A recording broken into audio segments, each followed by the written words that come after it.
Good morning friends, स्वागत है आपका हमारे यूट्यूब चैनल आईएएस विषय मेंटोर में। आज हम डिस्कस करेंगे 19 जुलाई का करंट अफेयर्स क्विज। और जैसा कि मैं हर बार बताता हूं आपको कि इसकी सब की पीडीएफ आपको हमारे टेलीग्राम चैनल पे आपको मिल जाएगी, जिसका लिंक हमारे डिस्क्रिप्शन बॉक्स में दिया रहता है। और सिर्फ यही नहीं, बहुत सारा कंटेंट उसमें चाहे वो यूपीएससी का हो, यूपीएससी के दो करंट अफेयर्स, जैसे एक में पीआईबी इंक्लूड करते हैं, बहुत सारे न्यूज़पेपर और उसकी डेली न्यूज और एडिटोरियल्स दिया जाता है। दूसरा एक है जिसमें द हिंदू स्पेसिफिक बनाया गया है, जिसको हिंदी में भी हम लोग देते हैं। बाकी सारा कंटेंट हिंदी इंग्लिश में अवेलेबल है, आप लोग जरूर एक बार जाएं, देखें टेलीग्राम चैनल, उसको ज्वाइन करें।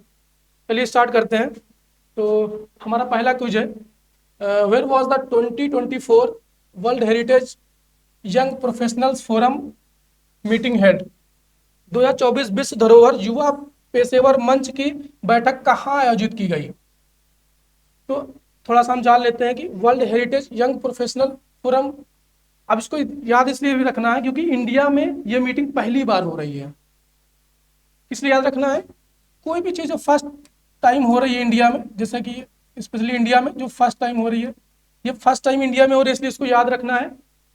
और दूसरा कहाँ हो रही है? ये न्यू दिल्ली में हो रही है। कहाँ हो रही है? न्यू दिल्ली में हो रही है। और इसकी थीम क्या है? थीम पे भी कई बार क्वेश्चन आ जाता है। जैसे इसकी थीम क्या है?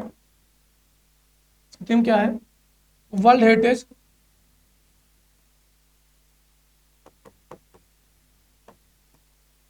World heritage in 21st century.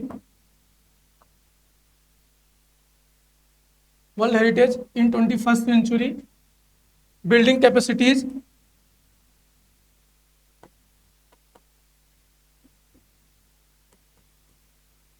Capacities and exploring opportunities for youth. तो इसकी थीम को भी याद रखना है। और ये कहाँ हुई? इंडिया में पहली बार हुई है ये मीटिंग। और ये कहाँ हुई? इंडिया में न्यू दिल्ली में। इसको याद रखना है। अब अब जैसे इसमें एक चीज़ और है, जैसे इस पेन का कलर चेंज कर लेता हूँ। जैसे इसमें एक है वर्ल्ड हेरिटेज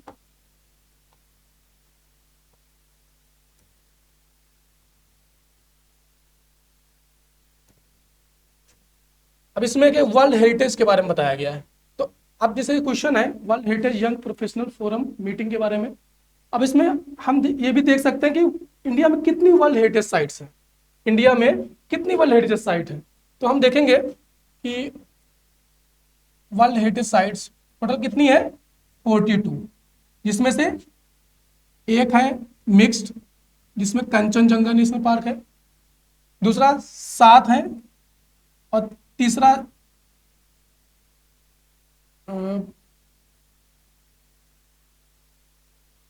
34 हो गई कल्चरल। तो 42 इसमें है, 7 है नेचुरल। तो 42 साइट्स हैं वर्ल्ड हेरिटेज साइट्स, जिसमें एक मिक्स है, 7 नेचुरल हैं और 34 कल्चरल साइट्स हैं। तो इस तरीके से हम किसी भी एक क्वेश्चन को उसकी कॉम्प्रिहेंसिव तरीके से पढ़ सकते हैं, क्योंकि सिर्फ इसी से क्वेश्चन आए जरूरी नहीं है। नेक्स्ट क्वेश्चन देखते हैं। How much financial aid will India provide to the United Nations relief and works agency for Palestine refugees in the near east UNRWO। ये कह रहा है कि 2024-25 में इंडिया जो है इस ऑर्गेनाइजेशन UNRWO को कितनी सहायता देगा, कितनी वित्तीय सहायता देगा। अब इसके बारे में थोड़ा जान लेते हैं।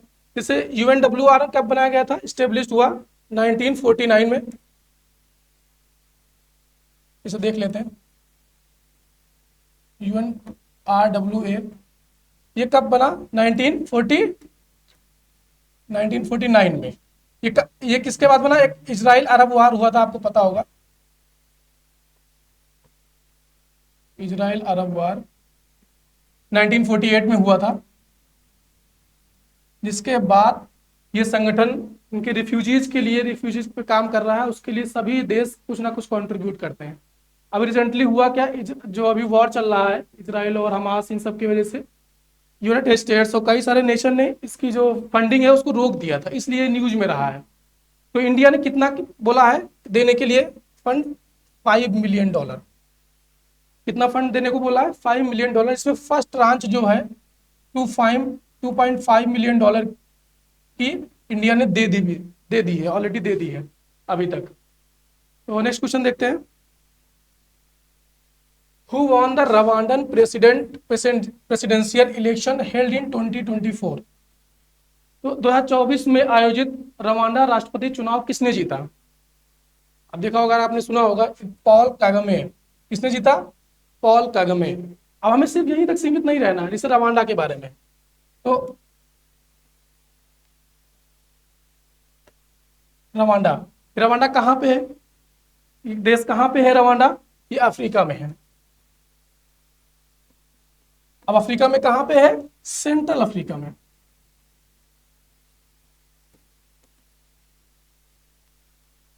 अब इसकी कैपिटल क्या है? इससे कैपिटल पे क्वेश्चन कई बार पूछता जाता है, हमें जानना भी चाहिए। कैपिटल क्या है? किगाली। अब किगाली, आप जैसे नाम सुने होंगे आपको तुरंत याद आया होगा कि एक किगाली अमेंडमेंट है, आपने जरूर पढ़ा होगा। तो किगाली अमेंडमेंट किस बारे में है? उसको इन्वायरमेंट, कैसी चीजें यहाँ पे आप देख सकते हैं कि इंटरनेशनल अफेयर्स की चीजें कैसे ज्योग्राफी से जुड़ रही हैं, कैसे उससे इन्वायरमेंट से जुड़ रही हैं। किगाली अमेंडमेंट आपने पढ़ा होगा, ये HFC के फेज आउट करने की बात करता है। HFC कैसी गैस है? अब इसको इन्वायरमेंट में पढ़ेंगे। HFC, CFC। HFC कैसी गैस है? ग्रीन हाउस गैस है, जिसको जो है हम CFC, इन सब गैस जो ओजोन डिप्लीटिंग गैस है उसकी जगह पे हम इसको यूज करने के लाए थे, लेकिन अब इसको फेज आउट करने के लिए किगाली अमेंडमेंट लाना पड़ा। नेक्स्ट क्वेश्चन देखते हैं। Which state has launched a scheme where the farmers can earn carbon credits by planting trees? कह रहा है कि किस राज्य सरकार ने एक योजना शुरू की है जिसके तहत किसान पेड़ लगाकर कार्बन क्रेडिट कमा सकते हैं। अब पहले तो हम जान लेते हैं क्वेश्चन में। क्वेश्चन किस स्टेट में लाया गया है स्कीम? उत्तर प्रदेश में। किस स्टेट में लाया गया है? उत्तर प्रदेश में। अब ये चीज याद रखना है, जैसे कार्बन क्रेडिट क्या होता है, अभी हम इसको आगे भी देखेंगे कि कार्बन क्रेडिट क्या होता है। अभी हमें आप carbon credit equal to 1 metric ton of CO2। 1 metric ton of CO2 बनाती है कार्बन क्रेडिट। अब ये किसके अंतर्गत लाई थी? अभी हम आगे डिस्कस करेंगे कि क्योटो प्रोटोकॉल के थ्रू, क्योटो प्रोटोकॉल में एक mechanism CDM, clean development mechanism के थ्रू, उसमें एक प्रोविजन था क्योटो प्रोटोकॉल में, जो फर्स्ट लीगली बाइंडिंग एग्रीमेंट था ग्रीन हाउस गैस कमीशन को रोकने के लिए। तो उसमें एक मैकेनिज्म ने क्लीन डेवलपमेंट मैकेनिज्म के थ्रू के अंतर्गत लाया गया था कार्बन क्रेडिट को। हम इसको आगे देखेंगे, आगे और भी क्वेश्चन है इस पे। In which state did PM Modi recently lay the foundation of India's longest urban tunnel project? आप कह रहा है कि हाल ही में प्रधानमंत्री मोदी जी ने किस राज्य में भारत की सबसे लंबी शहरी सुरंग परियोजना की आधारशिला रखी? तो आप देखोगे कहाँ रखी है, ये तो फैक्चुअल क्वेश्चन है। कहाँ पे रखी है? महाराष्ट्र में। महाराष्ट्र में कहाँ? मुंबई में। मुंबई में। मुंबई में कहाँ रखी? थाने से बोरीवली। थाने से बोरीवली। थाने से बोरीवली फैक्चुअल क्वेश्चन है। नेक्स्ट क्वेश्चन देखते हैं कि ICAR one scientist one product programme has been launched to improve research in which field? कह रहा है कि जो ICAR है का एक वैज्ञानिक एक उत्पाद कार्यक्रम किस क्षेत्र में अनुसंधान को बेहतर बनाने के लिए शुरू किया गया था? किस क्षेत्र में? चूंकि नाम ही है ICAR का, एग्रीकल्चर एंड एनिमल, इस फील्ड में agriculture and Indian council of agriculture research का फुल फॉर्म ही है। तो आप देख सकते हैं, अंदाजा लगा सकते हैं कि बायोटेक्नोलॉजी में तो हो ही नहीं सकता, इन्वायरमेंटल में तो हो ही नहीं सकता, तीसरा फूड प्रोसेसिंग में नहीं हो सकता, किसमें? एग्रीकल्चर एंड एनिमल हस्बेंड्री में। आप थोड़ा जान लेते हैं कि ICAR के बारे में कि एक सेकंड, थोड़ा मिटा देते हैं इसको ताकि थोड़ा विजिबल हो जाए चीजें।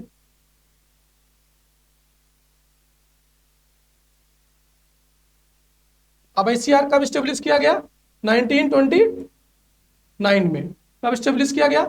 1929 में। और इसका हेडक्वार्टर कहाँ पे है? दिल्ली में। इसका हेडक्वार्टर कहाँ पे है? दिल्ली में। ये एक ऑटोनॉमस ऑर्गेनाइजेशन है under ministry of agriculture. Autonomous organization है, autonomous organization under ministry of agriculture, जो कि एग्रीकल्चर में टेक्नोलॉजी को, साइंस टेक्नोलॉजी को प्रमोट करने के लिए, टेक्नोलॉजी और इनोवेशन को प्रमोट करने के लिए ये ऑर्गेनाइजेशन काम करता है। तो ये कहाँ पे, किस फील्ड में लाया गया है? एग्रीकल्चर एंड एनिमल हस्बेंड्री, कृषि और पशुपालन में। और इसमें होगा क्या? One scientist one product. इसका थोड़ा जानते हैं। इसमें एक साइंटिस्ट को एक इंडिविजुअल साइंटिस्ट को एक इंडिविजुअल प्रोडक्ट के बारे में काम दे दिया जाएगा और वो उसी पे काम करेगा। और इसमें जैसे एक और है, इसमें एक स्कीम एक और है इसी के अंतर्गत, देखते हैं उसको अभी।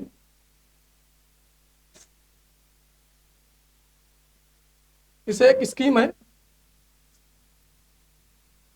100 100 100। ये 100, पहला 100 क्या पता ये इसको भी किसने लॉन्च किया है? आईसीएआर ने ही।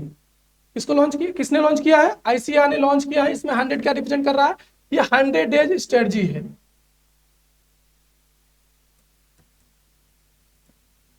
100 डेज स्ट्रेटजी है। और इसमें दूसरा क्या है? इसमें न्यू सीड्स, जितनी भी न्यू सीड्स वैरायटी, दूसरा 100 क्या है? 100 न्यू सीड्स वैरायटी के बारे में बात करता है। दूसरा 100 किसको रिप्रेजेंट करता है? 100 न्यू सीड्स वैरायटी को। और तीसरा क्या है? 100 new form technology, new form technology को। तो हमने इसमें कई सारी चीजें देखी। जैसे पहला ICR one scientist one product, इसके बारे में बात करता है कि इसमें एक साइंटिस्ट को कोई असाइन स्पेसिफिक प्रोडक्ट कर दिया जाएगा, एक स्पेसिफिक प्रोडक्ट असाइन कर दिया जाएगा एक साइंटिस्ट को, वो उस पर काम करेगा। ये कितने सालों के लिए है? 5 सालों के लिए है। और मैं दूसरा क्या देखा, किस फील्ड में है? एग्रीकल्चर एंड एनिमल की फील्ड में, एनिमल हस्बेंड्री की फील्ड में है। और इसमें हमने तीसरी चीज देखी 100 प्रोग्राम। इसमें क्या चीज है? 100 डेज की स्ट्रेटजी है जिसमें न्यू सीड्स वैरायटीज 100 और 100 न्यू फॉर्म टेक्नोलॉजी डेवलप करने की बात। तो एक ही क्वेश्चन में हमने बहुत सारी चीजें देखी, बहुत सारी चीजें।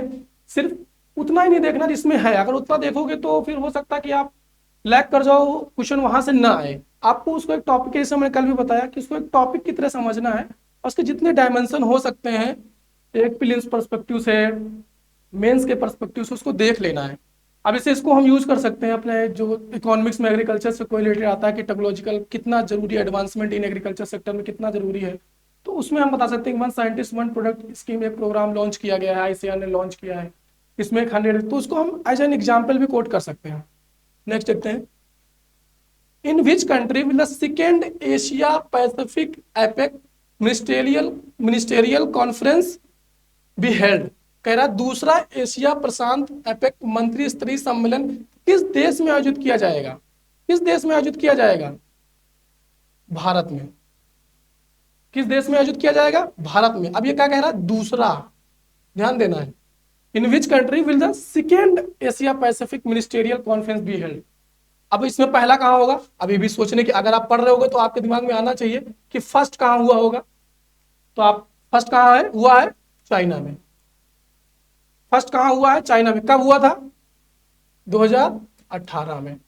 कब हुआ है? 2018 में। इससे किससे रिलेटेड है ये एशिया प्रशांत मंत्रिस्तरीय सम्मेलन? एशिया पैसिफिक मिनिस्टीरियल कॉन्फ्रेंस किससे रिलेटेड है? ये सिविल एविएशन से रिलेटेड है।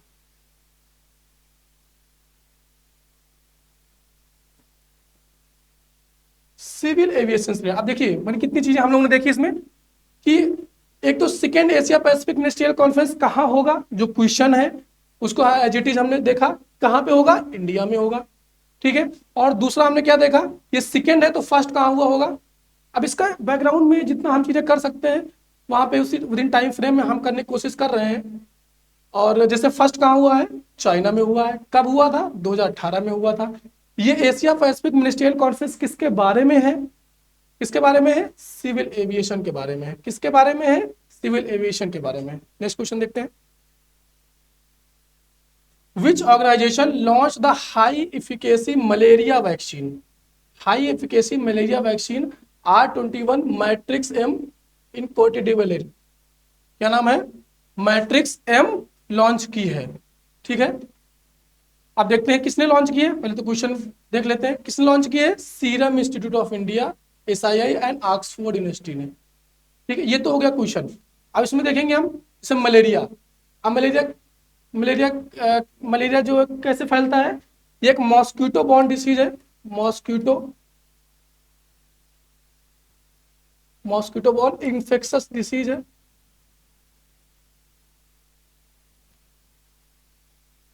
मॉस्क्यूटो बॉर्न इन्फेक्शस डिसीज है। और इसके क्या सिम्टम्स क्या होते हैं, जैसे फीवर, डायरिया, यही सब सिम्टम्स होते हैं। तो हमने देखा किसने बनाया इस मेडिसिन को, एसआईआई ने एक और मेडिसिन बनाया, आपने सुना होगा कोविड में, कोविशील्ड, जो काफी चर्चा में भी रही है, वो पता होगा। कोविशील्ड भी किसने बनाई थी, एसआईआई ने। किसने बनाई थी, एसआईआई ने। नेक्स्ट देखते हैं question. Which company successfully bid for the Machhakata coal mine, Machhakata coal mine with reserves of 1.38 billion ton, मतलब 1.38 बिलियन टन के भंडार वाली मच्छकट कोयला खदान के लिए किस कंपनी ने सफलतापूर्वक बोली लगाई, किस कंपनी सफलतापूर्वक बोली लगाई, NLC इंडिया लिमिटेड ने। किसने लगाई, NLC इंडिया लिमिटेड। तो ये मच्छकट कोल माइन की बोली किसने लगाई है, NLC इंडिया लिमिटेड ने। और मच्छकट कोल माइन कहाँ पे है, ये भी जानना चाहिए आपको, ये है उड़ीसा में। ये कहाँ पे है, उड़ीसा में। NLC इंडिया लिमिटेड ये कैसी कंपनी है, कौन सा स्टेटस है, नवरत्न, नवरत्न कंपनी है ये। ठीक है, जैसे आपने पढ़ा होगा कि जैसे 3 स्टेटस होते हैं, एक मिनी रत्न, एक नवरत्न, एक महारत्न। ठीक है, और इस किस किस मिनिस्ट्री के अंतर्गत आती है ये कंपनी, मिनिस्ट्री ऑफ कोल। आपको ध्यान देना है, मैं क्या लिख रहा हूं, कई बार उसका समझ में नहीं आ रहा हूं, मैं दोबारा लिख देता हूं, थोड़ा सुन। किस मिनिस्ट्री के अंतर्गत आती है, मिनिस्ट्री ऑफ कोल। और कैसी कंपनी है ये, नवरत्न कंपनी है। ये कोल माइन है कहाँ, उड़ीसा में है, याद रखना है। नेक्स्ट देखते हैं। Who secured a bronze medal in the women's trap at the ISSF junior world cup in Porpetto Italy. अब ये देखते हैं हम, जैसे देखते हैं कि ये है किसके बारे में, जो पोर्पेटो है किसके बारे में, ये जैसे किसने जीता है, पहले तो देख लेते हैं किसने जीता है, सबीरा हैरिस ने। जो क्वेश्चन कह रहा है पहले उसको देख लेते हैं, किसने जीता है, इटली के पोर्पेटो में ISSF जूनियर विश्व कप में महिला ट्रैप में किसने कांस्य पदक जीता है, किसने कांस्य पदक जीता है, सबीना हैरिस ने। और ये किसके बारे में है, जूनियर वर्ल्ड कप जो भी हुआ ISSF किसके बारे में है, यंग शूटिंग एथलीट्स के लिए। ये किसके बारे में है, ये प्रमोट करता है, डेवलप करने की किस पे काम करता है, यंग शूटिंग एथलीट्स को डेवलप, जो एथलीट्स हैं उनको डेवलप करने की बात करता है, उस पर काम करता है ISSF जूनियर वर्ल्ड कप। अब ये है कहाँ की, अब याद रखना है, जैसे जो भी यूपी कहीं से भी रिलेटेड है, जो मेडल ला रहे हैं देश के लिए, जो देश का नाम रोशन कर रहे हैं, उनको जरूर याद रखना है। क्वेश्चन भी आता है, हमें वैसे भी याद रखना चाहिए, ये हमारे लिए बहुत प्राइड की बात है, बहुत प्राउड की बात है। और ये स्पेशली कहाँ की है ये, यूपी। अब यूपी में कहाँ की है, अलीगढ़ की। यूपी में कहाँ की, अलीगढ़। अब हम लोगों ने कल एक और देखा था, एक हम लोगों ने कल अगर देखें, कल अगर आपने कल का न्यूज सुना होगा, तो इसमें एक न्यूज थी माउंट किनाबालू के बारे में। माउंट, आपको याद रखना है चीजें, अगर आप ऐसे पैसू लर्निंग करेंगे तो आप फिर सुनेंगे और वो फिर निकल जाएगा, वो फिर एग्जाम में आप उसको यूज नहीं कर पाएंगे, आप एग्जाम में उसको यूज नहीं कर पाएंगे। आप एक एक्टिव लिसनर जब तक आप नहीं होंगे और एक्टिवली अगर आप पढ़ाई नहीं करेंगे तो कोई मतलब नहीं, आप सुनते रहेंगे और उस पर अगर मेहनत नहीं करेंगे तो फिर निकल जाएगा दिमाग से, क्योंकि दिमाग उसी पे उसी को याद रखा है जिसको आप बार बार रिकॉल करने की कोशिश करेंगे। एक्टिव रिकॉल बहुत जरूरी है। जैसे हमने बताया क्या, माउंट किना बालू, ये कहाँ कल हमने डिस्कस किया है। इसमें एक इंडियन लोगों ने इस पे विजय प्राप्त की है। ये माउंट किनाबालू कहाँ पे है, मलेशिया। अब आप लोगों की होमवर्क है कि किसने इस पे विजय प्राप्त की, किसने इस पे अभी विजय प्राप्त की इस माउंटेन पे, इस पर्वत पे। अभी आपके लिए कल हमने बताया है इस पे। अब नेक्स्ट क्वेश्चन देखते हैं हम लोग। तो चीजें याद रखनी है जो भी एक दूसरे से लिंकेज करते हुए कि यूपी में भी कल हमने क्या पढ़ा था, आज एक नई चीज पढ़ी हमने। आज हम डिस्कस करेंगे मानस वाइल्ड लाइफ सेंचुरी के बारे में। नेक्स्ट है मैप ऑफ द डे, जो भारत है उसमें हम डिस्कस करेंगे मानस वाइल्ड लाइफ सेंचुरी के बारे में। अब कहाँ पे है जो मानस नेशनल पार्क है। अब देखिए मानस नेशनल पार्क, अब ये नेशनल पार्क भी है, वर्ल्ड हेरिटेज साइट भी। अभी हमने बताया कितनी वर्ल्ड हेरिटेज साइट है, अभी हम लोगों ने इसके पहले भी डिस्कस किया है। और ये प्रोजेक्ट टाइगर के अंदर का जो प्रोजेक्ट टाइगर जो गवर्नमेंट का एक स्कीम है उसके अंतर्गत भी ये है। और एलिफेंट रिजर्व भी है, बायोस्फीयर रिजर्व भी है, टाइगर रिजर्व भी है। तो उसकी याद रखना, कई बार क्वेश्चन आ जाता है कि मानस टाइगर माइनस जो नेशनल पार्क है कौन कौन से स्टेटस है, तो उसको याद रखना है। अब ये कहाँ पे है, असम में है। किसके लिए जाने जाते हैं, वन हार्न राइनोज के बारे में। अभी न्यूज में क्यों था, क्योंकि जो राइनोज हैं, अब देखेंगे राइनो, आप टोटल 5 स्पीसीज है राइनो की। राइनो की टोटल कितनी स्पीसीज है, 5 स्पीसीज है, लेकिन सिर्फ एक है जो इंडिया में पाई जाती है, वो है वन हॉर्न राइनो। अब इसमें हो क्या रहा है, इसकी बहुत ज्यादा पोचिंग हो रही है, जिसके कारण जो है ये काफी ज्यादा चर्चा में रहा है। और जो वर्ल्ड हेरिटेज जो इसका जो स्टेटस है उस पर भी एक खतरा जो है, उस पर भी खतरा है एक। तो उसीलिए चेताया गया है इसको, एक कंसर्न जताया गया, उसीलिए काफी ज्यादा न्यूज में रहा है। तो इसको याद रखना है। ये एक राष्ट्रीय उद्यान यूनेस्को पद की, ये मैंने बता दिया। फ्लोरा क्या है, लार्जेस्ट रिमेनिंग ग्रासलैंड है। इसमें उप हिमालयी घास के मैदान पारिस्थितिकी तंत्र में सबसे बड़े बचे हुए घास के मैदान में शामिल है। आगे देखते हैं, जैसे क्या है, the park notified rare and endangered endemic जो वाइल्ड लाइफ है, जैसे फौना में, जैसे असम रूप टर्टल, असम के छत वाले कछुए, हिस्पिड खरगोश, सुनहरा लंगूर, पिग्मी हॉक। कई बार पूछा था पिग्मी हॉक कहाँ पाया जाता है, ये चीज कहाँ पाई जाती है, तो कहाँ पाई जाएगी आपको याद रखना है, मानस नेशनल पार्क। तो ये सब वन्यजीव यहाँ पाए जाते हैं। अब देखिए नेम ऑफ द पार्क जो है मानस, ओरिजिनेट कहाँ से होता है, मानस रिवर। एक मानस रिवर जो यहाँ बहती है, इसीलिए इसका नाम है मानस नेशनल पार्क। और ये मानस क्या है, सरपेंट गॉडेस है, ये नाग देवी है मानसा, उनके नाम पे रखा गया है। अब मानस रिवर किसकी ट्रिब्यूटरी है, ब्रह्मपुत्र रिवर की। अब आप पूरा ब्रह्मपुत्र रिवर सिस्टम पढ़ सकते हैं आप उसको, और पढ़ना भी चाहिए। सिर्फ इतने से ही चीजें नहीं होंगी, हम उसको जब इंडियन ज्योग्राफी डिस्कस करेंगे जब रिवर सिस्टम पे, क्योंकि रिवर पर क्वेश्चन आता ही है, कई बार ट्रिब्यूटरी पूछ लेता है, left bank tributary, right bank tributary कहाँ से ओरिजिनेट हो रहे हैं, कौन कौन से स्टेट में फ्लो कर रही है, ड्रेन कहाँ कर रही है, ईस्ट फ्लोइंग, वेस्ट फ्लोइंग, ये सब हिमालयन कौन सी हैं। तो उसको हम पढ़ेंगे जब हम इंडियन ज्योग्राफी पढ़ेंगे, जो हमारा क्रैश कोर्स आ रहा है। नेक्स्ट देखते हैं, मैप ऑफ द वर्ल्ड में देखते हैं कि बाब अल मंडब स्ट्रेट है, बाब अल मंडब स्ट्रेट है, बाब अल मंडब। ये स्टेट है, किसको कनेक्ट करती है, रेड सी को नॉर्थ वेस्ट में, और gulf of Aden and Indian ocean को कनेक्ट करती है, हमने भी देखा।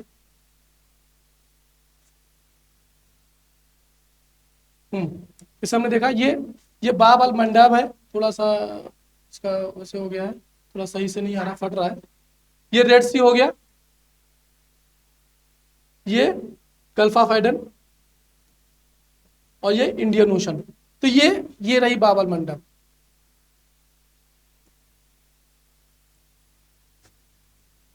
ठीक है, अब देखिए स्टेट होती क्या है, पहले तो हमें यही जानना चाहिए। एक नैरो पैसेज है जो कि दो लार्ज वाटर बॉडीज को कनेक्ट करता है। क्या है, नैरो पासेज ऑफ वाटर है जो दो लार्ज बॉडीज को कनेक्ट करता है। अब देखिए मैंने क्या बताया, इसमें क्या है, रेड सी किसको कनेक्ट कर रहा है, रेड सी और गल्फ ऑफ एडन को और इंडियन ओशन को जो कनेक्ट कर रहा है लास्ट में, ठीक है। और कहाँ पे लोकेटेड है, अरेबियन नॉर्थ ईस्ट में अरेबिया और अफ्रीका साउथ वेस्ट में, कॉन्टिनेंट दो हो गए, अरेबियन कॉन्टिनेंट नॉर्थ ईस्ट में और एक सब कॉन्टिनेंट और ये अफ्रीका कॉन्टिनेंट साउथ वेस्ट में। It is an important strategic connection है। यह लाल सागर और सुएज नहर के माध्यम से भूमध्य सागर को हिंद महासागर से जोड़ने वाले समुद्री वाणिज्य मार्गों में एक महत्वपूर्ण रणनीतिक कनेक्शन है। ये क्या करता है कि एक मेडिटेरियन सी है, आपने देखा होगा, एक सेकंड, यहाँ पे और नॉर्थ में जाएंगे तो एक मेडिटेरियन सी है जो सुएज कनाल से होते हुए रेड सी से होते हुए ये इंडियन ओशन तक ये कनेक्ट कराता है, उसको एक पासेज देता है।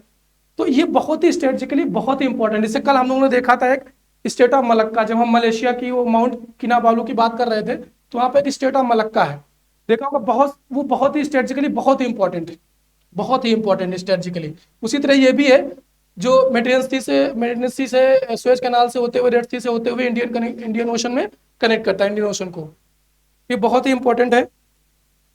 नेक्स्ट देखते हैं, यह दुनिया के सबसे महत्वपूर्ण समुद्री कमोडिटी शिपिंग मार्ग में से एक है, जैसे मैंने बताया, सबसे बहुत ही इंपॉर्टेंट स्ट्रेटेजिकली लोकेटेड, बहुत ही स्ट्रेटेजिकली इंपॉर्टेंट शिपिंग मार्ग है। यह मुख्य रूप से कच्चे तेल और पेट्रोलियम के लिए, ये कच्चे तेल और पेट्रोलियम के, अभी देखा होगा कि जी यहाँ पे कई सारे जो यमन के हाउदी रेबल्स हैं, यमन के क्यों न्यूज में रहा है कि यमन के जो हाउदी रेबल्स उन्होंने कई सारे टैंकर्स कई सारे शिप पे उन्होंने मिसाइल अटैक कर दिया। तो उसी कारण ये पूरा ये जो चैनल है, पूरा ये रेड सी वाला रीजन पूरा ये काफी ज्यादा न्यूज में है इस समय, क्योंकि यमन के हाउदी रेबल्स, अब ऐसे पूछ सकता है हाउदी रेबल्स कहाँ से बिलोंग करते हैं, यमन से बिलोंग करते हैं, उसकी वजह से न्यूज में रहा। अब देखते हैं, Yemen border sit on the Yemen एक अरेबियन पेनिनसुला से, इसमें कौन कौन से बॉर्डरिंग कंट्रीज कौन कौन से हैं इससे, एक तो यमन है जो अरेबियन पेनिनसुला का है, दूसरा जिबौती एंड इरिट्रिया, जिबौती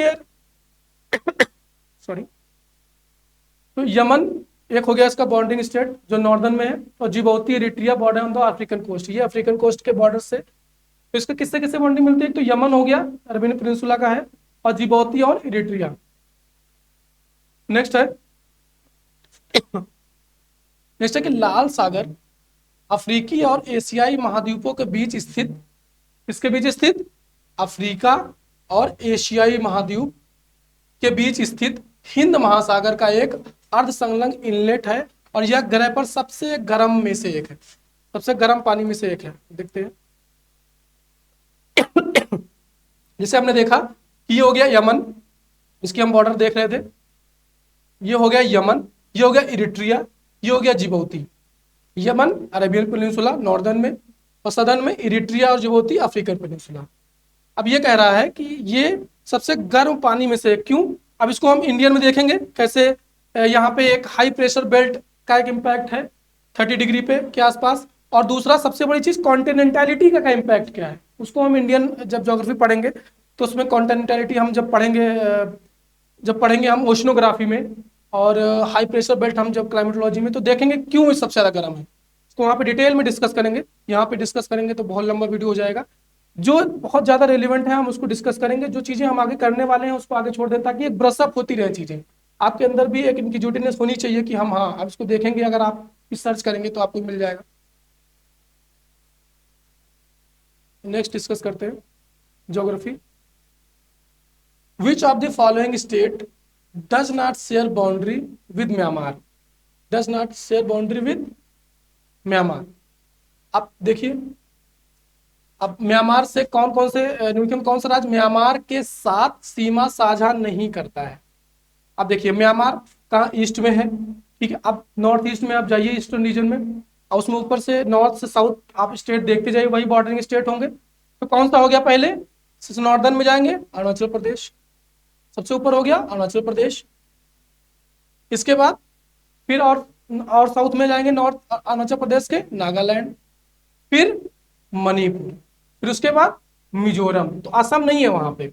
तो कौन सा इसमें ऑप्शन क्या कह रहा है कि डज नॉट शेयर बाउंड्री, याद रखना है, इसको ध्यान देना है थोड़ा सा। कौन सा राज्य म्यांमार के साथ सीमा साझा नहीं करता है? नहीं करता हमें बताना है। 3 स्टेट करते हैं, तीसरा नहीं करता कौन सा है? असम नहीं करता है, असम नहीं करता। 4 स्टेट कौन कौन से हैं मैंने बताया? अरुणाचल प्रदेश, नागालैंड, मणिपुर एंड मिजोरम। अभी चलो देख लेते हैं टोटल कितने कंट्रीज हैं जो इंडिया के साथ इंडिया के साथ बॉर्डर बनाते हैं। टोटल कितने कंट्रीज हैं? 7 कंट्रीज हैं। टोटल कितने कंट्रीज हैं? 7 कंट्रीज हैं। अब आप देखिए, जैसे अफगानिस्तान, पाकिस्तान, चाइना, नेपाल, भूटान और म्यांमार और बांग्लादेश, ये 7 टोटल कंट्रीज हैं। सबसे बड़ा बॉर्डर किसके साथ है? बांग्लादेश के साथ। सबसे बड़ा बॉर्डर किसके साथ है? बांग्लादेश। किसके बाद? चाइना के साथ। ठीक है, नेक्स्ट देखते हैं। Which is the correctly matched, which is not correctly matched. इसको ध्यान से पढ़ना है। निम्नलिखित में से कौन सा सही जोड़ा नहीं है? कौन सा सही जोड़ा नहीं है? तो दार्जिलिंग कहाँ पे है? सबको पता होगा, वेस्ट बंगाल में। माउंट आबू कहाँ है? राजस्थान में। कोडाई कैनाल कहाँ पे है? कोडाई कैनाल कहाँ पे है? तमिलनाडु में है। और शिमला कहाँ पे है? अभी तो सबको पता होगा, इसमें बहुत ज्यादा डिस्कस करने। शिमला कहाँ पे है? हिमाचल प्रदेश में।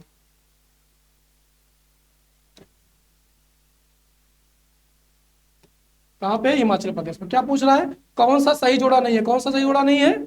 डी नहीं है। कौन सा सही जोड़ा नहीं है? डी नहीं है।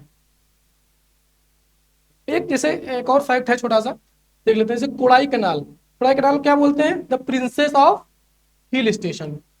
The princess of hill station. Kodai canal को कहां पे है? कोडाई कैनाल तमिलनाडु में है। इसको क्या बोलते हैं? वो the princess of hill station. Next देखते हैं। कह रहा है कि राज्य और उसकी राजधानियों, राज्य और उसकी राजधानी का सही जोड़ा कौन सा है? अब डैश लगाना भूल गए। नागालैंड। नागालैंड की राजधानी क्या है? देखिए जोड़ा, तो हमको बताना सही पेयर कौन सा है। आपको पता है नागालैंड की कौन सी है? कोहिमा। और शिलोंग किसकी है? मेघालय की। तो नागालैंड की कैपिटल क्या है? कोहिमा। शिलोंग की क्या है? शिलोंग किसकी है कैपिटल? मेघालय की। ये तो करेक्टली मैच नहीं है। दूसरा हो गया, और दूसरा हो गया ये दूसरा झारखंड। झारखंड की सबको पता होगा, रांची है। उत्तराखंड की क्या है? उत्तराखंड की क्या है? देहरादून। और छत्तीसगढ़ की रायपुर। छत्तीसगढ़ की रायपुर। अब देखिए बिलासपुर को, अब से बिलासपुर किन चीजों के लिए फेमस है? बिलासपुर 2 चीजों के लिए फेमस है। एक तो इसका एक बहुत फेमस है aromatic rice. Aromatic rice famous है, जिसको बोलते हैं दूबराज। दूबराज एक अरोमेटिक राइस यहाँ पाया जाता है। कौन सा अरोमेटिक राइस पाया जाता है? दूबराज। दूसरा क्या है? एक कोशा सिल्क साड़ी पाई जाती है। कोशा सिल्क साड़ीज के लिए, कोसा सिल्क साड़ीज के लिए फेमस है। तो हमने देखा नागालैंड की कैपिटल कौन सा इसमें सही, सुमेल जो क्वेश्चन पूछ रहा है जोड़ा कौन सा है, सही जोड़ा कौन सा है? झारखंड, रांची। हमने देखा नागालैंड शिलोंग, नागालैंड कोहिमा, शिलोंग मेघालय, उत्तराखंड देहरादून, छत्तीसगढ़ रायपुर, झारखंड रांची। अब बिलासपुर के बारे में हमने देखा कुछ फैक्ट, जैसे क्या है? एक तो हो गया अरोमेटिक राइस है, दूसरा जिसको बोलते हैं, एक है कोशा साड़ी, कोसा सिल्क साड़ी। इन 2 चीजों के लिए बिलासपुर फेमस है। नेक्स्ट देखते हैं। निम्नलिखित में से कौन सा राज्य पूर्वी और पश्चिमी तट पर स्थित है? कौन सा राज्य, which state, which are the following state land is situated on the eastern and western coast? कौन सा है? पुडुचेरी। कौन सा है? पुडुचेरी। पुडुचेरी में, अब देखिए पुडुचेरी में, जैसे पुडुचेरी है इसके 4 रीजन हैं। इसके 4 रीजन है। एक रीजन जो है, तो 3 रीजन तो है ईस्टर्न में, ईस्टर्न कोस्ट में 3 रीजन है ईस्टर्न कोस्ट में। और जो चौथा रीजन है जिसको बोलते हैं माहे रीजन। माहे रीजन, माहे रीजन कहाँ पे है? मालाबार कोस्ट में, केला। कहाँ पे है? माहे रीजन वेस्टर्न कोस्ट पे है ये, तो इसको याद रखना। अब तीन चार रीजन में से एक रीजन माहे है जो मालाबार रीजन। अब तीन रीजन कौन से हैं उनको आपको कमेंट सेक्शन में बताना है, आपके लिए भी होमवर्क है। नेक्स्ट देखते हैं, which state has the largest coast line India? Largest coast line India. अब देखते हैं कोस्ट लाइन स्टेट कितने हैं। एक सेकंड,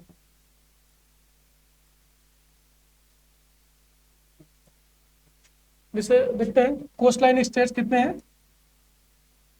कोस्टल स्टेट्स टोटल कितने हैं? टोटल है 9।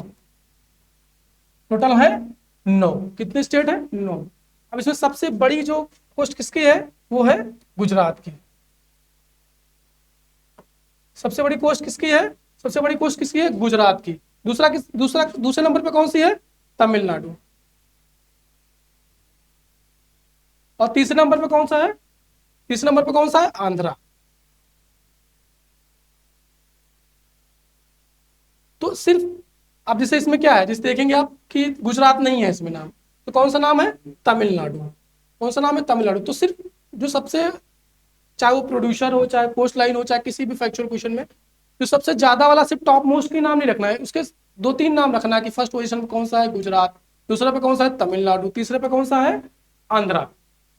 तो हो सकता है पहला जैसे नहीं है इसमें गुजरात, हम नॉर्मली अगर किसी को गुजरात पता होगा तो गुजराती ढूंढ रहा होगा कि लार्जेस्ट कोस्ट लाइन तो गुजरात की है, वो है ही नहीं इसमें। तो दूसरे नंबर पर कौन सा है? तमिलनाडु। अब इसे तमिलनाडु में नहीं होता तो क्या था? आंध्र प्रदेश। तो इस तरीके से तैयार करना है। नेक्स्ट देखते हैं, Andaman and Nicobar island, Andaman and Nicobar island, Andaman और निकोबार द्वीप समूह निम्नलिखित में से किसके द्वारा अलग होते हैं? किसके द्वारा अलग होते हैं? आपको पता होगा, बहुत इजी क्वेश्चन है। 10 डिग्री चैनल। किसके द्वारा अलग होते हैं? 10 डिग्री चैनल। अब 10 डिग्री चैनल किसको अलग करता है? अंडमान और निकोबार को। अब देखते हैं जैसे 8 डिग्री चैनल। अब और भी देख लेते हैं, जैसे 8 degree channel, 8 degree channel, 8 degree channel. 8 degree channel किसको अलग करता है? मिनिकॉय और मिनिकॉय और किसको अलग करता है? मिनिकॉय और मालदीव्स। तो एक तो 10 डिग्री चैनल हो गया जो अलग करता है मिनिकॉय और मालदीव्स को, सॉरी 10 डिग्री चैनल हो गया अंडमान और निकोबार निकोबार को, और 8 डिग्री चैनल हो गया मिनिकॉय और मालदीव्स को। अब बचा 9 डिग्री चैनल। जैसे 9 डिग्री चैनल किसको अलग करता है? लिख देता हूं, जैसे 9 डिग्री चैनल है मिनिकॉय और लक्षद्वीप, मिनिकॉय और लक्षद्वीप को, मिनिकॉय और लक्षद्वीप को। तो हमने देखा तीन चीजें। एक हो गया अंडमान निकोबार आइलैंड निम्न में किसके द्वारा अलग होता है? 10 डिग्री चैनल से। दूसरा हो गया, अब और हम देख लेते हैं जैसे 8 डिग्री चैनल। 8 डिग्री चैनल किसको किसको अलग करता है? मिनिकॉय और मालदीव्स को। इसी तरह 9 डिग्री चैनल मिनिकॉय और लक्षद्वीप को। तो जो भी इंपॉर्टेंट इंफॉर्मेशन है उसको हम देने की कोशिश कर रहे हैं। बहुत ज़्यादा डेप्थ में अगर जाएंगे तो वही बात जैसे मैं हर बार बोलता हूँ कि उसको हम अलग से भी क्रैश कोर्स में डिस्कस करेंगे, और यहाँ पे अगर करेंगे तो बहुत ज़्यादा फिर लेंथी हो जाएगा, बहुत बड़ा वीडियो बन जाएगा। नेक्स्ट है, where is saddle peak in Andaman and Nicobar island situated? कह रहा है कि अंडमान और निकोबार द्वीप समूह में सैडल पीक कहाँ स्थित है? अंडमान और निकोबार द्वीप समूह में सैडल पीक कहाँ स्थित है? सैडल पीक कहाँ स्थित है? मिडिल अंडमान में। सैडल पीक कहाँ स्थित है? सॉरी अंडमान निकोबार द्वीप में सैडल पीक कहाँ स्थित है? नॉर्दर्न अंडमान में। कहाँ स्थित है? नॉर्दर्न अंडमान में। याद रखें, नॉर्दर्न अंडमान की सबसे बड़ी, जो अंडमान की सबसे बड़ी जो पीक कौन सी है? सबसे ऊंची चोटी कौन सी है? Saddle peak. सैडल पीक कहाँ स्थित है? ये नॉर्दर्न अंडमान में, याद रखना है। नेक्स्ट देखते हैं कि West Bengal makes border with how many countries? West Bengal West Bengal West Bengal Paschim Bengal कितने देशों के साथ सीमाएं साझा करता है? कितने देशों के साथ सीमा साझा करता है?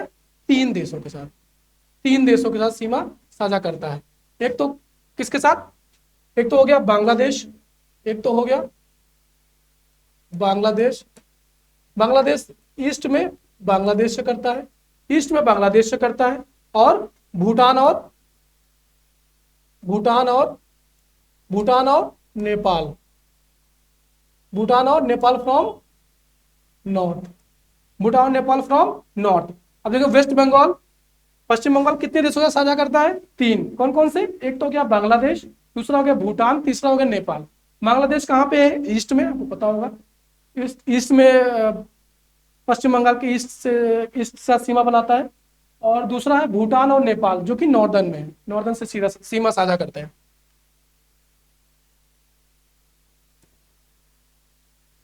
नेक्स्ट देखते हैं, पुडुचेरी का केंद्र शासित प्रदेश निम्नलिखित में से किसके साथ सीमा नहीं बनाता। अभी हमने डिस्कस किया था पुडुचेरी, तो हमने बताया था कि एक तो मैंने बताया जो माहे रीजन है, मैंने बताया था केरला में है, और बाकी तीनों ईस्ट में आते हैं। मैंने ये भी बताया था कि चार रीजन है, जिसमें तीन जो है वो ईस्टर्न में आते हैं, और एक माहे जो रीजन है वो केरला में आता है। तो तमिलनाडु और आंध्र प्रदेश, ये दो, कौन सा बच गया, कर्नाटका। कर्नाटका कहाँ पे, वेस्ट में, वेस्ट कोस्ट में। अभी हमने डिस्कस किया था, देखा होगा आप लोगों ने। तो कर्नाटका इसमें जो है किसका सीमा नहीं बनाता है, कर्नाटका में। इसका माहे रीजन किससे बनाता है, केरला। बाकी जितने रीजन है इसके, एक रीजन जो माहे है वो वेस्टर्न कोस्ट से बनाता है सीमा, केरला से। बाकी रीजन ईस्टर्न कोस्ट से सीमा बनाते हैं। तो ईस्टर्न में कौन सा होगा, तमिलनाडु, आंध्र प्रदेश, और कर्नाटका कहाँ है, वेस्ट में। तो कर्नाटका का सिर्फ वेस्ट में एक ही स्टेट है, वो है केरला। तो इस तरीके से हम इसको एलिमिनेट कर सकते हैं। नेक्स्ट देखते हैं, मैच दीज। तो जैसे अब देखिए, इसमें एक तो है ये पोर्ट्स के बारे में है, ये पोर्ट्स के बारे में है जो इम्पोर्टेंट, भटकाल है। अब देखो, अगर पोर्ट्स से इस समय काफी ज्यादा, एक पोर्ट बहुत ज्यादा न्यूज में रहा है, आपने देखा होगा, विजिंजम पोर्ट, विजिंजम पोर्ट। ये कहाँ पे, ये क्या है, पहला डीप वाटर सी है, पहला डीप वाटर सी है, डीप वाटर ट्रांसशिपमेंट सी है, ट्रांसशिपमेंट पोर्ट है। इसको द हिंदू के डिस्कशन में बहुत ही डिटेल्स में इस पर डिस्कशन हुआ है, आप लोग वीडियो जरूर देखिए, और बहुत ज़्यादा न्यूज में है। इसका इंपॉर्टेंस क्या है, इसका स्ट्रेटजिक जो पॉलिटिकली इंपॉर्टेंस क्या है, ट्रांसशिपमेंट क्या होता है, तो वो सारी चीज़ें उसमें दी हुई हैं। तो हम इसको देखते हैं। जैसे इसमें क्या है कि भटकाल कहाँ पे है, भटकाल कहाँ पे है, कर्नाटका में है। भटकाल कहाँ पे है, कर्नाटका में है। और दूसरा एलेप्पी कहाँ पे है, एलेप्पी है केरला में, एलेप्पी है केरला में।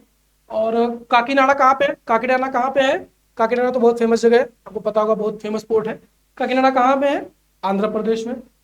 और डी है थूथुकुडी, टूटिकोरिन जिसको बोलते हैं, डी कहाँ पे है, ये कहाँ बच गया, तमिलनाडु। तो हमने क्या देखा, भटकाल कहाँ पे, कर्नाटका में, अलेप्पी कहाँ पे है, केरला में, काकीनाडा आंध्र प्रदेश में, और तूतुकुड़ी कहाँ पे है, तमिलनाडु में। नेक्स्ट देखते हैं, और इसको आप द हिंदू डिस्कशन कराया गया, उसमें जरूर देखिएगा आप लोग, ये हिंदी में है।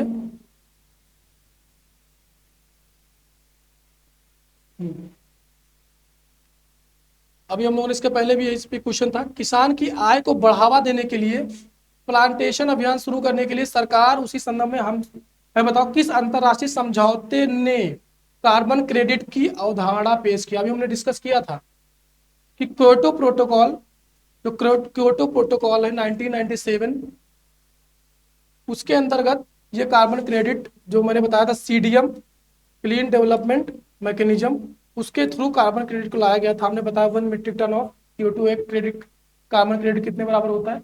तो क्यों लाया गया था, क्योंकि जो लोग carbon emission, greenhouse emission कम करते हैं, उनको कैसे प्रमोट किया जाए, कैसे इंकरेज किया जाए, तो उनके लिए लाया गया था कि जो इसका इमिशन करेगा वो क्रेडिट दिया करेगा, जो इमिशन ज्यादा कर रहा है, जो इमिशन कम करेगा वो क्रेडिट पाएगा, जो इमिशन ज्यादा कर रहा है तो जैसे उसके ज्यादा कर रहा है तो उसको बेच भी सकता है। इस तरीके से वो एक फाइनेंशियल मैकेनिज्म है, एक क्लीन डेवलपमेंट मैकेनिज्म। नेक्स्ट देखते हैं प्रेसिडेंट पॉल कगामे, अभी हम लोग डिस्कस किया था। Paul Kagame win the 4 terms as a Rwandan president. अभी हम लोग डिस्कस किया था कि in the context of same tells Rwanda is commonly known by which nickname. अभी लोग बताया था land of a thousand hills, land of a thousand hills.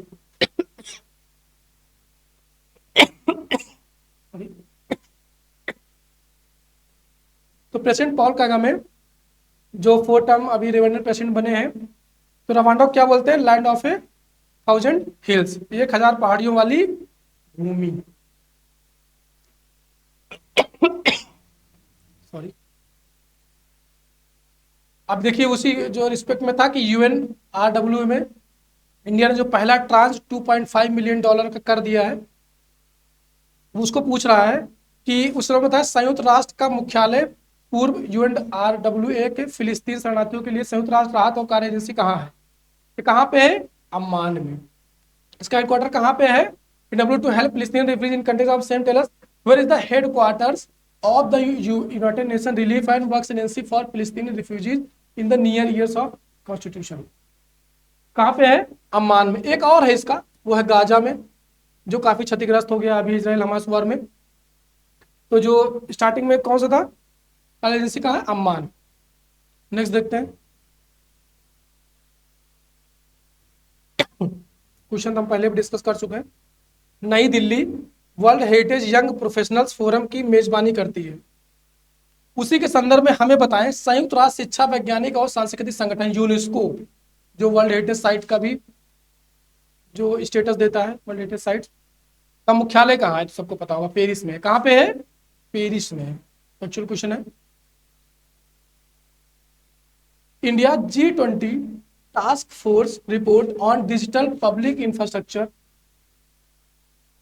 in context to the same tell us which of the following is a primary objective of the G20 task force. अब देखिए task force, देखिए ऐसे आप normally अगर देखेंगे तो क्या किसके बारे में बात कर रहा है? Digital public infrastructure. Digital public infrastructure कह रहा है कि इसका प्राइमरी ऑब्जेक्टिव क्या है, कि फोर्स का प्राथमिक उद्देश्य निम्नलिखित में से कौन सा है? इसका क्या है? Ensuring financial stability. अभी हाल ही में जो एक G20 टास्क फोर्स की रिपोर्ट जो आई है, रिपोर्ट उस पे उस किसके बारे में है? फाइनेंशियल स्टेबिलिटी के बारे में। किसके बारे में है? फाइनेंशियल स्टेबिलिटी के बारे में।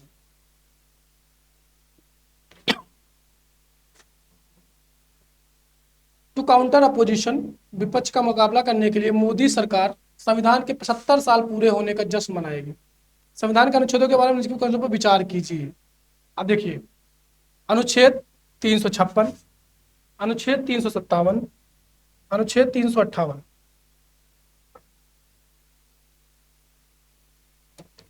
अनुच्छेद 356 राज्यों में संवैधानिक तंत्र की विफलता के मामले में प्रावधान। सही बात है, प्रेसिडेंट रूल की बात करता है 356। सॉरी 357 किसकी बात करता है? इसके तहत जो विधायी शक्तियों पर इसका क्या प्रभाव होगा, क्या प्रयोग क्या होगा, उसकी बात करता है। Excise legislative power under proclamation issued under 326 और अनुच्छेद 358 देखो तो यही हेडिंग ही है उसकी।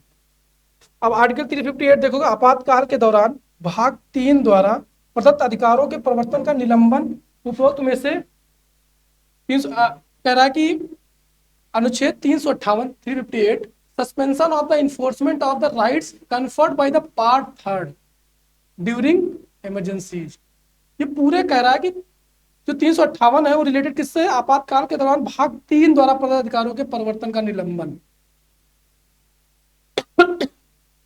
पार्ट 3 किससे रिलेटेड है? फंडामेंटल राइट से रिलेटेड है। अब देखिए इसमें बात कर रहा है कन्फर्ड बाय पार्ट 3, पूरे पार्ट को इंक्लूड कर रहा है। अगर मैंने कल भी बताया था कि जब ऐसा कोई क्वेश्चन आए जैसे इसमें अब जैसे आर्टिकल की इसमें पूरे पार्ट 3 की बात कर रहा है। अब जैसे पार्ट 3 की बात आए तो आप एक बार सोचना चाहिए कि क्या पूरा पार्ट 3 आर्टिकल 358 के लिए क्या पूरे फंडामेंटल राइट्स का सस्पेंशन हो सकता है? तो आप देखोगे कि आर्टिकल 358 में सस्पेंशन ऑफ आर्टिकल 19 की बात की गई है। सस्पेंशन ऑफ आर्टिकल 19 की बात की गई है। आर्टिकल 19 की बात की गई है, आर्टिकल 19 की बात की गई है। और अभी आर्टिकल 19 कब, जब उसमें दो कंडीशन है कि जब जो इमरजेंसी लगी हो वो वार और एक्सटर्नल एग्रेशन की वजह से लगी हो, वार और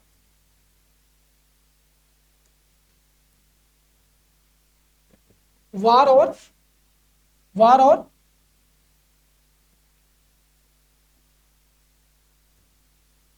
एक्सटर्नल एक्शन, जब इन दो कारणों की वजह से अगर इमरजेंसी लगी है तब आर्टिकल 19 का सस्पेंशन होगा, अदरवाइज नहीं होगा। जो आर्म्ड रेबेलियन है उसकी वजह से होगा तो नहीं होगा, इसको याद रखना। तो इसमें देखोगे अगर तीसरा हम अ, गलत पाते हैं और तीसरे को अगर हम, जैसे एलिमिनेशन कल मैंने बताया था आपको कि डरने की जरूरत नहीं है, आप क्वेश्चन देखिए। कई बार होता है कि आपको कोई एक कुछ चीज़ आपको लगती नहीं ये इतना पढ़ा है, हो सकता है टू द पॉइंट वो चीज़ ना आए, लेकिन ये जरूर अगर आप पढ़ रहे हैं तो ये लगता है कि नहीं ये तो नहीं हो सकता कि suspension of the enforcement of the rights conferred by part 3, part 3 is huge, fundamental rights है पूरे का वायलेशन। तो कह रहा है तो आपको एक बार सोचना पड़ेगा, आपको लगे नहीं ये नहीं हो सकता। अब जब ये नहीं हो सकता है तो आप ऐसे आप इसको एलिमिनेट कर सकते हैं। जैसे पहले में तीसरा ये नहीं होगा, ये नहीं होगा, तो ये भी नहीं होगा। कौन सा बच गया, आर्टिकल 1 और 2। इस तरीके से आप क्वेश्चन सॉल्व कर सकते हैं। अब थोड़ा सा अप्रोच, जैसे मैं कल भी बता रहा था कि अप्रोच थोड़ा सा चेंज हो रहा है, फैक्चुअल क्वेश्चन आ तो रहे हैं लेकिन उनका कहीं ना कहीं लिंकेज जो कॉन्सेप्ट से है, तो अब कॉन्सेप्ट देखना पड़ेगा। लेकिन सारा कॉन्सेप्ट हम यहाँ नहीं देख सकते हैं, जितना पॉसिबल हम यहाँ कर रहे हैं। बाकी के लिए हमारा क्रैश कोर्स लॉन्च होने वाला है और वो प्रीलिम्स के लिए हम टू द पॉइंट स्टडी करेंगे। अब प्रीलिम्स, आपको पता होगा कि प्रीलिम्स की इंपॉर्टेंस कितनी ज़्यादा है।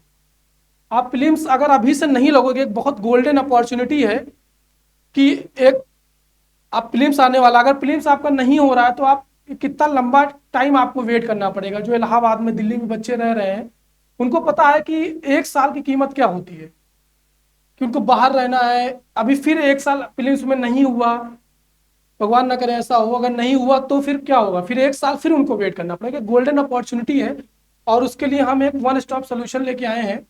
इसमें हम प्रीलिम्स पे फोकस करते हुए एक क्रैश कोर्स लॉन्च कर रहे हैं। उसमें सारी चीज़ें जो प्रीलिम्स पॉइंट ऑफ व्यू से बहुत इंपॉर्टेंट है और जो कॉन्सेप्ट जहाँ जहाँ पे इंपॉर्टेंट है हम उसको बताते हुए आगे बढ़ेंगे। और कोशिश यही रहेगी कि आप उसको देखें और हमारी कोशिश ये रहेगी कि आपका प्रीलिम्स इस बार क्वालिफाई करें आप लोग।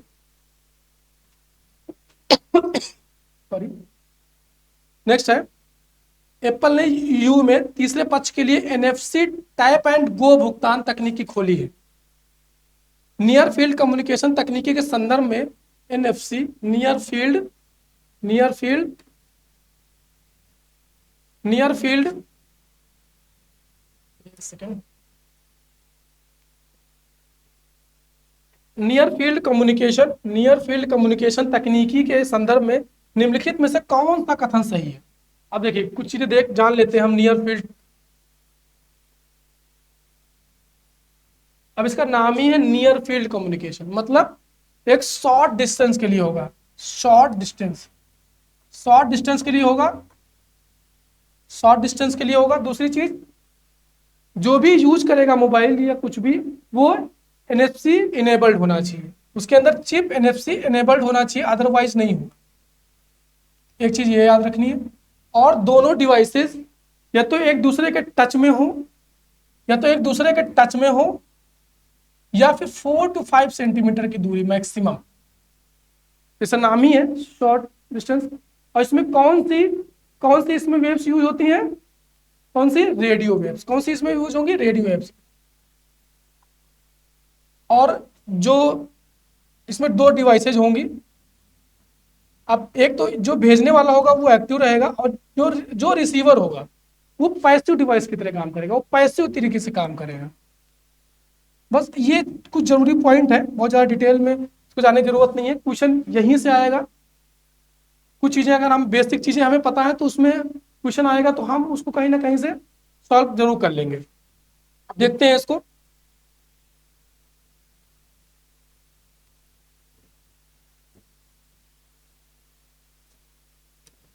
अब इसमें ऑप्शन देखते हैं, लिखा हुआ है ये एक संपर्क रहित संचार तकनीकी है जो विद्युत चुंबकीय रेडियो क्षेत्रों का उपयोग करती, अभी मैंने बताया। कि contactless communication technology that usage electromagnetic radio phase, अभी मैंने बताया कौन सी वेव यूज करता है, रेडियो वेव यूज करता है। का मतलब क्या सही है। NFC is designed for use by devices which can be at a distance of even a meter from each other, मैंने बताया जिससे नाम ही इसका है नियर फील्ड। ये डिवाइसेज या तो बहुत टच में हो या तो मैक्सिमम 4 to 5 सेंटीमीटर की दूरी पे हो। तो इसमें क्या कर रहा है, 1 मीटर की दूरी, तो क्या हो गया ये, पहली बार में देखोगे आप क्या पाओगे, गलत है। NFC can use encryption when sending sensitive information, बिल्कुल इंक्रिप्शन टेक्निक यूज कर। इंक्रिप्शन क्या मतलब है कि आपका डेटा कोई और डिकोड नहीं कर पाएगा, उससे ऐसा जो भी आपका डेटा है उसको ऐसे कन्वर्ट किया जाएगा कि इंक्रिप्टेड रहेगा कि कोई और उसको डिकोड ना कर पाए, वो इंक्रिप्शन है। कोई और प्राइवेसी के लिए सेंसिटिव इन्फॉर्मेशन है कुछ। तो अगर दूसरा देखोगे, दूसरा गलत हो गया, दूसरा एलिमिनेट कर सकते हैं आप कि दूसरा अगर करोगे तो पहला ये बी पहला और दूसरा लिखा हुआ है तो ये नहीं होगा, सी नहीं होगा, डी नहीं होगा, तो बचा कौन, ए। तो हमने बताया एनएफसी हमने बताया नियर फील्ड कम्युनिकेशन, इसमें 2 डिवाइसेज होंगी इसमें, और शॉर्ट डिस्टेंस के लिए है, शॉर्ट डिस्टेंस के लिए है। और बताया इसमें ये उन्हीं डिवाइसेस में चलेगा जिसमें एनएफसी इनेबल्ड जो चिप हो, उन्हीं के लिए काम करेगा। इसको लाया किसने था, इसको आपको पता होगा, बहुत पहले एक बहुत बड़ी कंपनी थी नोकिया और सोनी ने मिलकर इसको लाया था। फिर नोकिया ने इसको पहला मोबाइल भी लेके आया एनएफसी इनेबल्ड। देखते हैं नेक्स्ट।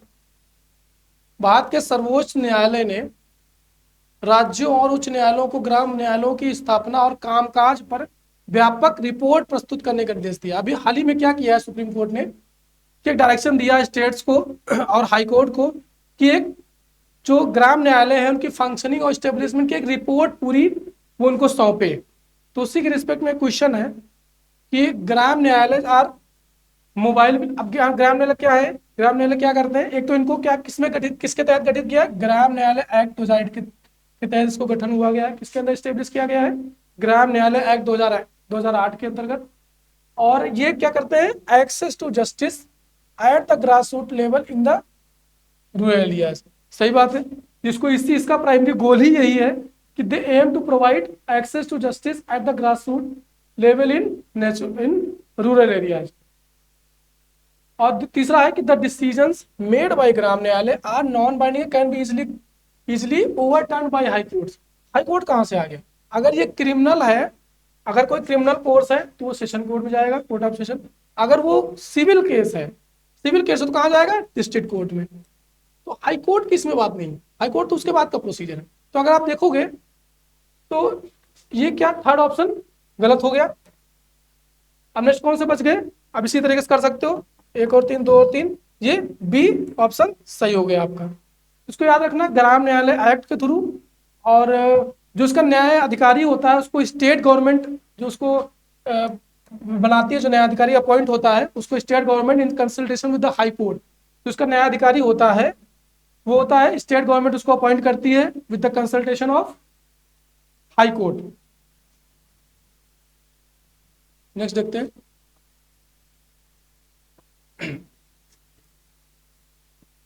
1857, अब बिहार स्टैटिक जी के आ गया है। 1857 के विद्रोह के दौरान किसने अंग्रेजों के विरुद्ध छापामार युद्ध किया, किसने किया था, गोरिल्ला वार, अमर सिंह ने। अगर आपने पढ़ा होगा तो अमर सिंह ने गोरिल्ला वार किया था 1857 के विद्रोह के दौरान अंग्रेजों के विरुद्ध। अमर सिंह ने 1857 के विद्रोह के दौरान कहाँ सरकार स्थापित की थी, कैमूर में। कहाँ स्थापित की थी, कैमूर में। और 1857 के विद्रोह के दौरान किस जिले की किलेबंदी की गई थी, मुजफ्फरपुर की। किस जिले की किलाबंदी की गई थी, मुजफ्फरपुर की। और कहाँ के राजा ने, कुंवर सिंह को पता होगा, इन्होंने लीड किया था बिहार में लीड किया था 1857 के विद्रोह को। अपने राज्य में प्रवेश की अनुमति नहीं दी रीवा की। अवध के शाह ने कुंवर सिंह कहाँ के लिए एक फरमान दिया, आजमगढ़ के लिए। कहाँ के लिए फरमान दिया अवध के शाह ने, आजमगढ़ के लिए दिया था। और कुंवर सिंह ने अपने अंतिम समय में किस अंग्रेज कैप्टन के साथ युद्ध किया था, नाम था Lee Grant, Lee grand. Kunwar Singh ने अपने अंतिम समय में किस अंग्रेज कैप्टन के साथ युद्ध किया था? Lee Grant, Lee Grant. Next है 1857 के विद्रोह के दौरान किस जिले के जमींदारों ने कंपनी को सहायता दी थी? किस जिले के जमींदारों ने कंपनी की सहायता दी थी? वो कौन सा जिला था? जमींदारों ने हथुआ, हथुआ।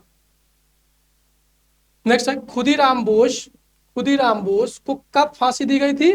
11 अगस्त 1908 को।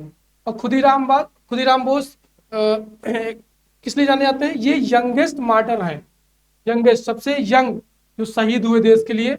और इन्होंने आपको पता होगा कि प्रफुल्ल चाकी के साथ मिलकर किंग्सफोर्ड की हत्या कर दी थी, तो उसीलिए इनको फांसी दी गई थी 1908 में। 1908 में ही जो इन्होंने प्रफुल्ल चाकी के साथ मिलकर किंग्सफोर्ड की हत्या कर दी थी। नेक्स्ट है पटना उच्च न्यायालय के प्रथम भारतीय प्रमुख न्यायाधीश। पटना उच्च न्यायालय के प्रथम भारतीय मुख्य न्यायाधीश कौन है? सर सैयद फजल अली। कौन रहे हैं? सर सैयद फजल अली। राजपुर नहर किस नहर की शाखा है? पूर्वी कोशी नहर। राजपुर नहर किस नहर की शाखा है? पूर्वी कोशी नहर। नेक्स्ट देखते हैं, यूपी है। प्राचीन कालीन अहिच्छत्र मंदिर है। अहिच्छत्र एक शिवा टेम्पल है, एंशियंट शिवा टेम्पल है। उत्तर प्रदेश के किस जनपद में है? बरेली में। कहां पे है? बरेली में। महाजनपद काल में अयोध्या किसका भाग था? कोशल का। अयोध्या किसका था? कोशल का। और कपिल वस्तु की पहचान उत्तर प्रदेश से किस जनपद से की गई? सिद्धार्थनगर। सिद्धार्थनगर। कपिल वस्तु की पहचान किसके नाम से की गई? सिद्धार्थनगर से। और संत मलूकदास की जन्मस्थली कहाँ थी? कड़ा। आपको पता होगा उनका एक दोहा भी है कि अजगर करे न चाकरी, पंछी करे न काम। आपको पता होगा। तो संत मलूकदास की जन्मस्थली कहाँ थी? कड़ा में। घोषिताराम बिहार का निर्माण कहाँ करवाया गया था? कौशाम्बी में। घोषिताराम बिहार का निर्माण कहाँ करवाया गया था? कौशाम्बी में। नेक्स्ट देखते हैं, कौशाम्बी अगर आप देखोगे तो हमने डिस्कस कर लिया। घोषिताराम बिहार का निर्माण कहाँ करवाया था? कौशाम्बी। कौशाम्बी किसकी कैपिटल थी? अगर आप महाजनपद पढ़े होंगे, वत्स की कैपिटल थी। वत्स की कैपिटल थी। और यहीं पे बुद्ध जी ने सत्य अहिंसा की बात की थी। और किसके टाइम पीरियड में आए थे ये? उदयन। किसके टाइम पीरियड में? उदयन की। नेक्स्ट है जैन धर्म के प्रथम तीर्थंकर का जन्म स्थान कहाँ हुआ था? पता होगा, अयोध्या में। कौन थे प्रथम तीर्थंकर? ऋषभनाथ। कौन थे? टोटल कितने हुए हैं जैन धर्म में? टोटल कितने हुए हैं? टोटल कितने तीर्थंकर हैं? टोटल कितने हैं जैन धर्म में? 24। पहले कौन थे? फर्स्ट कौन थे? ऋषभनाथ। 24 कौन थे? आपको पता होगा, महावीर। और प्रथम तीर्थंकर का जन्म कहाँ हुआ था? अयोध्या में। कहाँ हुआ था? अयोध्या में। केन नदी उत्तर में किस नदी से आकर मिलती है? यमुना से। किसकी सहायक नदी है ये? किसकी ट्रिब्यूटरी है ये? यमुना की। बेतवा नदी उत्तर प्रदेश के स्थान के निकट यमुना नदी से मिलती है? हमीरपुर में। बेतवा नदी यमुना नदी से कहाँ मिलती है उत्तर प्रदेश में? कहाँ पे? किस स्थान पे? हमीरपुर में। गंगा और यमुना नदी का संगम, आपको पता होगा कि गंगा और यमुना नदी का संगम उत्तर प्रदेश के किस नगर में होता है? प्रयागराज। इसको पहले इलाहाबाद बोलते थे, अब उसका प्रयागराज बोलते हैं। उत्तर प्रदेश का मिर्जापुर नगर किस नदी के किनारे स्थित है? गंगा नदी के किनारे। किस नदी के किनारे स्थित है? गंगा नदी के किनारे। नेक्स्ट देखते हैं, मध्य प्रदेश की प्रमुख जनजाति कौन सी है? भील। कौन सी है? बहुत जनजातियां वहां। प्रमुख जनजाति जो one of the largest tribal community है, कौन सी है? भील। ये बहुत सारे स्टेट में है, गुजरात में, मध्य प्रदेश, बहुत जगह। गोला गधेड़ो, गोला गधेड़ो एक मैरिटल डांस है, शादी में होता है। किस जनजाति से संबंधित है? भील से ही। और जनजाति में प्रचलित अपहरण विवाह, अपहरण विवाह को गोंडी जनजाति में क्या बोलते हैं उसको? अपहरण विवाह को पायशोतुर, पायशोतुर क्या बोलते हैं? पायशोतुर। अगर आधा क्वेश्चन, जनजाति में प्रचलित अपहरण विवाह को, अपहरण विवाह किसमें प्रचलित है? गोंडी में। उसको कहते क्या है? जिसे बोलते हैं, बहुत सारे जनजातियों के जो जो विवाह होते हैं उनका नाम भी कई बार आ जाता है क्वेश्चन में, तो उसको क्या बोलते हैं? पायशोतुर, पायशोतुर। किस किले को Gibraltar of India, Gibraltar of India कहा जाता है? किसको कहा जाता है जिब्राल्टर ऑफ इंडिया? तो बहुत बड़ा क्वेश्चन है, किसको कहा जाता है? ग्वालियर का किला। किसको कहा जाता है? अब इसको, ग्वालियर किला किसने बनाया था? मानसिंह, मानसिंह तोमर, मानसिंह तोमर ने बनाया था। खरबूजा महल, खरबूजा महल, खरबूजा महल किस जिले में है? धार में। इसको मुगल से बनवाया था, बाद में मराठास ने जो है, मराठास का घर बनाया, उनका होम बनाया। फिर रायसेन के किले का निर्माण किसने किया था? राजा राज बसंती ने। रायसेन के किले का किसने किया था? राजा राज बसंती ने किया था। तानसेन के गुरु गौस मोहम्मद, तानसेन के गुरु कौन थे? आध्यात्मिक गुरु गौस मोहम्मद का मकबरा कहाँ है? ग्वालियर में। ग्रेटर गंगाऊ बांध, ग्रेटर गंगाऊ बांध किस नदी पर है? केन नदी में। सतपुड़ा राष्ट्रीय उद्यान, सतपुड़ा राष्ट्रीय उद्यान प्रदेश के किस जिले में स्थित है? सतपुड़ा होशंगाबाद में। कहाँ पे स्थित है? होशंगाबाद में। और मध्य प्रदेश की राजधानी में कौन सा नेशनल पार्क, कौन सा नेशनल पार्क है? वन विहार। जो मध्य प्रदेश की राजधानी है भोपाल, को पता होगा, वहां पे कौन सा है नेशनल पार्क? वन विहार नेशनल पार्क। तो आज का डिस्कशन यहीं तक है। बाकी इसकी पीडीएफ आपको टेलीग्राम चैनल पे, जिसमें बताता हूँ, आपको मिल जाएगी। और वहाँ पे बहुत सारी हर इसका daily current affair, monthly current affair, PCS का मंथली करंट अफेयर, यूपीएससी का, यूपीएससी के 2 करंट अफेयर, यूपीएससी का map update, daily quiz, 500 MCQs, सारी चीज़ें आपको टेलीग्राम चैनल पर प्रोवाइड कर दी गई हैं। आप उस पर, आप उसको ज्वाइन करें, और इसका लिंक डिस्क्रिप्शन बॉक्स में दे दिया गया है। आज के लिए इतना ही। थैंक यू, धन्यवाद।